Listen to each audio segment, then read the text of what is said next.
Hey guys, welcome to MSV channel. நான் உங்கள் விஸ்வநாதன். நம்ம இன்றைக்கி பார்க்க போகிறது என்னென்னா, ரொம்ப ஒரு சூப்பரான விஷயத்தை பற்றி தாங்க பார்க்க போகிறோம். ஒரு கதை மூலயமா நம்ம பார்க்க போகிறோம். என்கிட்ட ஒரு சில நண்பர்கள் கேட்டுட்டு இருந்தாங்க, என்னால் வந்துட்டு இந்த பழக்கத்திலிருந்து வெளியில் வர முடியல, கொஞ்சம் உதவி பண்ணுங்கள், அதுக்கு ஏதாவது டிப்ஸ் இருந்தால் சொல்லுங்கள் அப்படின்ற மாதிரி கேட்டிருந்தாங்க. அதுக்காக தான் இந்த சூப்பரான ஒரு கதையை உங்களுக்காக நான் கொண்டு வந்திருக்கேன். எப்பேற்பட்ட பழக்கமாக இருந்தாலும் சரி, நிச்சயம் அது உங்களை விட்டு போயிடுங்க. அதுக்கான கதை தான் இது. வீடியோவை ஸ்கிப் பண்ணாமல் பாருங்கள்.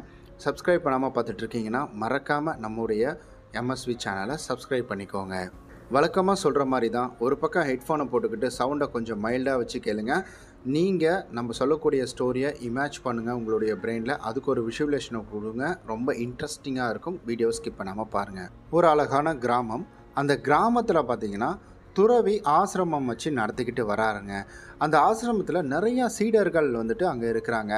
துறவிக்கு ரொம்ப வயதான காரணத்தினால அவர் என்ன ஒரு முடிவு எடுக்கிறாருனா, அங்கே இருக்கக்கூடிய வந்துட்டு சீடர்களை கூப்பிட்டு, இது போல் என்னால் உடம்புக்கு முடியல, இதுக்கப்புறம் இந்த ஒரு ஆசிரமத்தை நீங்கள் தான் வந்துட்டு பார்த்துக்கணும், இதுக்கப்புறம் என்னால் வந்துட்டு இதை பார்த்துக்க முடியாது, அதற்கு நான் உங்களுக்கு ஒரு பரீட்சை வைக்க போகிறேன், இந்த பரீட்சையில் யார் வெற்றி பெறுறீங்களோ அவங்களுக்கு தான் வந்துட்டு இந்த ஒரு ஆசிரமத்தை அவங்க பேரில் வந்துட்டு நான் வச்சுருவேன், அவங்க தான் இந்த ஆசிரமத்தோட குரு, அவங்களுக்கு எனக்கு கொடுத்த மரியாதையை நீங்கள் அப்படியே கொடுக்கணும் அப்படின்றத ஒரு விஷயத்த எல்லாருக்கிட்டையும் சொல்கிறாரு.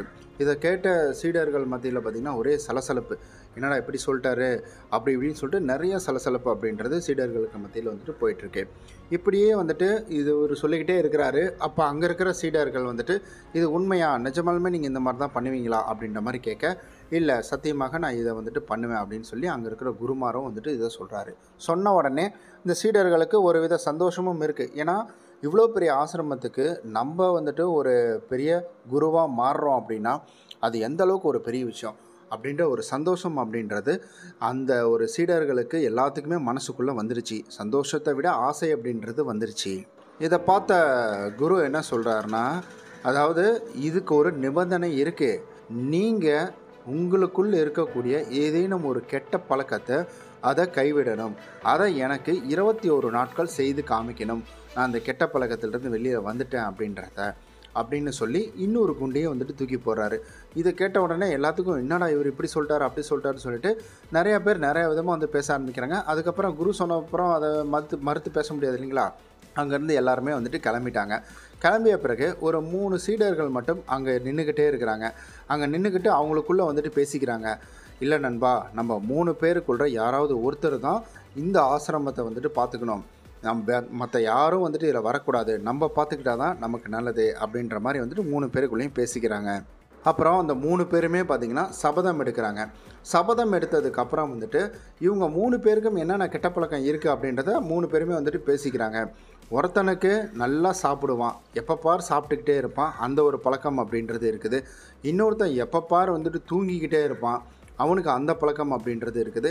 இன்னொருத்தன் பார்த்திங்கன்னா ஒரு வாழைப்பழ சோம்பேறி, அந்த அளவுக்கு பார்த்திங்கன்னா எந்த வேலையும் செய்ய மாட்டான் அவன். இவங்க இது எல்லாத்தையுமே முடிவு பண்ணுறாங்க. ஒருத்தர் வந்துட்டு நல்லா சுறுசுறுப்பாக எப்போ பாரு வேலை செஞ்சுக்கிட்டே இருக்கணும் அப்படின்றதையும் வந்துட்டு முடிவு பண்ணுறாங்க. இன்னொருத்தர் வந்துட்டு சாப்பிட்றது கரெக்டாக அளவாக தான் நம்ம சாப்பிட்ணும், அந்தந்த நேரத்துக்கு தான் சாப்பிட்ணும் அப்படின்றதையும் வந்துட்டு முடிவு பண்ணுறான். இன்னொருத்தன் பார்த்திங்கன்னா இந்த எப்போ பாரு தூங்கிக்கிட்டே இருக்கிறவனும், இனி நான் தூங்கவே மாட்டேன், கரெக்டாக நைட்டு மட்டும் தான் நான் தூங்குவேன், பகல்லலாம் வந்துட்டு தூங்கவே மாட்டேன் அப்படின்ற ஒரு முடிவையும் வந்துட்டு அவன் எடுக்கிறாங்க. இப்போ 3 பேருமே பார்த்திங்கன்னா இதை கடைபிடிக்க ஆரம்பிக்கிறாங்க. முதல்ல வந்துட்டு இந்த சாப்பிட்றவன் வந்துட்டு ரொம்ப கட்டுப்பாடோட இவன் ஆசிரமத்தில் நல்ல பேரும் வாங்கணும் அப்படின்றதுக்காக இவன் அந்த இடத்துல நிறையா வேலைகளை செய்கிறான். சாப்பிட போகாமல் கூட அந்த நேரத்துக்கு மட்டும் சாப்பிட்டு வந்துட்டு நிறையா வேலைகள் அப்படின்றது செஞ்சிட்ருக்கிறான். அங்கே இருக்கிற சீடர்களும் பார்க்குறாங்க, குருமார்களும் வந்துட்டு பார்த்துட்டே வந்துட்டு போகிறாங்க. இப்படி வந்துட்டு போயிட்டே இருக்கக்குள்ள கொஞ்சம் நேரத்தில் அவனுக்கு பசிக்கிற மாதிரி ஆரம்பிக்குது. அப்போ அவன் வந்துட்டு யோசிக்கிறான், இல்லை நான் நிச்சயம் வந்துட்டு இது பண்ண மாட்டேன், சாப்பிட மாட்டேன், ஏன்னா எனக்கு வந்துட்டு ஏதாவது ஒரு இடத்துல நான் இந்த ஒரு ஆசிரமத்தை ஆளணும் அப்படின்ற ஒரு எண்ணம் அப்படின்றது அவனுக்குள்ளே வந்துட்டு வந்துருச்சுங்க. இப்போ அவன் என்ன பண்ணான்னா சாப்பிடாம ரொம்ப வந்துட்டு இதுவாக இருக்கான், கட்டுப்பாடோடு இருக்கான். அப்படியே இந்தாண்ட தூங்காமல் இருக்கிறவன் பார்த்திங்கன்னா அவன் ஒரு வேலை செய்கிறதுக்காக வெளியில் வந்திருக்கிறான். அப்படியே தூங்கி விழுந்துக்கிட்டே இருக்கிறாங்க. அவனாலேயே முடியல, ரொம்ப கண்ட்ரோல் பண்ணிவிட்டு அவனும் வந்துட்டு வேலைகள் அப்படின்றத செஞ்சுக்கிட்டு இருக்கான். அடுத்தது இருக்கக்கூடிய சோம்பேறி, சுறுசுறுப்பாக நான் எப்போ பாரு வேலை செஞ்சுக்கிட்டே இருப்பேன் அப்படின்றவன் வந்துட்டு இவன் என்ன பண்ணுறான்னா வேலை பார்க்குறான். வேலை பார்த்தாலும் பார்த்திங்கன்னா இவனால் முடியல. ஏன்னா இத்தனை நாளாக சோம்பேறியாக இருந்தவன் இன்றைக்கி திடீர்னு ஒரு வேலை பார்க்கணும்னா அவனால் வந்துட்டு உடம்புக்கு முடியல. ரொம்ப கஷ்டமாக இருக்குது. ஆனால் இருந்தாலும் இவங்க என்ன பண்ணுறாங்கன்னா, ஒரு நாள் இதை வெற்றிகரமாக முடிச்சிடுறாங்க. அதற்கு அடுத்த நாள் வருது. அதற்கு அடுத்த நாள் இவங்களுக்கு கொஞ்சம் கடினமாக தான் இருக்குது. இவங்க என்ன பண்ணுறாங்கன்னா, அடுத்த நாளையும் வந்துட்டு வெற்றிகரமாக முடிச்சிடுறாங்க. 3வது நாளையும் வெற்றிகரமாக முடிச்சிடுறாங்க. 4வது நாளில் இந்த வந்துட்டு கூட்டுற பையன் இருக்கிறான் பார்த்தீங்களா, அதாவது வந்துட்டு எப்போ பார் சோம்பேறித்தனமாக உட்காந்துட்டே இருப்பான்ல, அவன் என்ன முடிவு எடுக்கிறான்னா, என்னால் முடியலடா இதுக்கப்புறம், நீங்கள் 2 பேரில் யாராவது ஒருத்தர் வந்தால் கூட எனக்கு சந்தோஷம்தான், எனக்கு அதெல்லாம் பிரச்சனை இல்லை, தயவு செஞ்சு என்னை விட்டுருங்க அப்படின்னு சொல்லிட்டு இவன் மறுபடியும் வந்து தூங்க போயிடுறாங்க.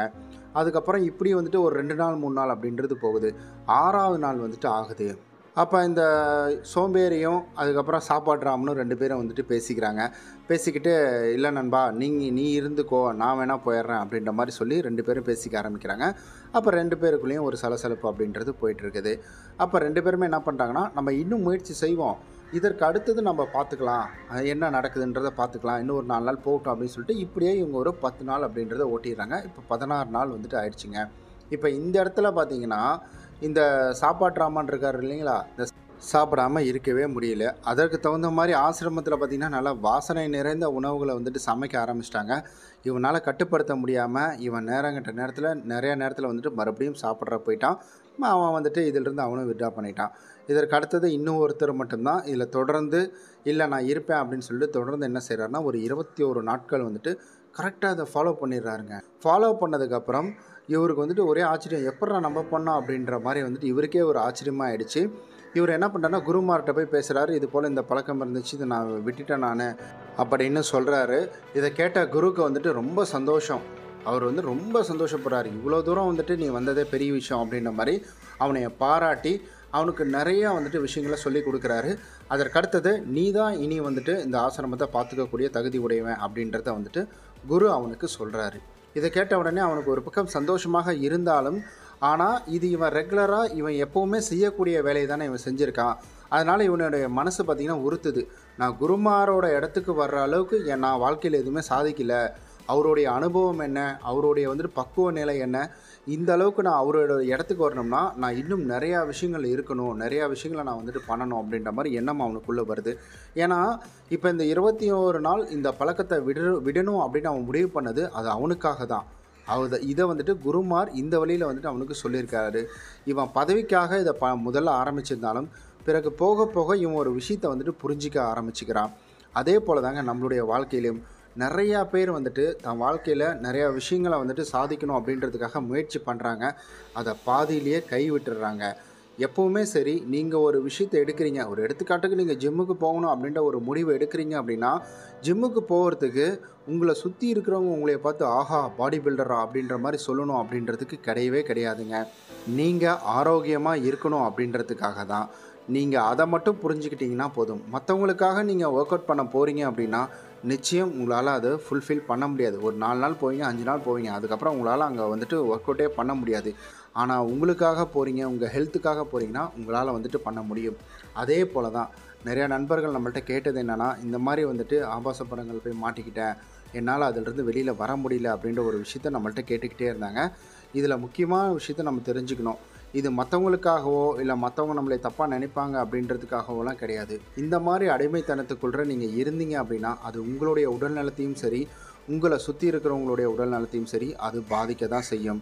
ஏன்னா இதனால் நீங்கள் வந்துட்டு அடிமை ஆயிட்டீங்க அப்படின்னா இதில் இருக்கக்கூடிய தாக்கமாகப்பட்டது நிறையா இருக்கும். அதை பற்றி நம்ம ரொம்ப விலாவரியாக வீடியோக்கள் அனைத்துமே பதிவிட்டிருக்கோம். அதெல்லாம் போய் பார்க்கலைன்னா மறக்காமல் பார்த்துருங்க.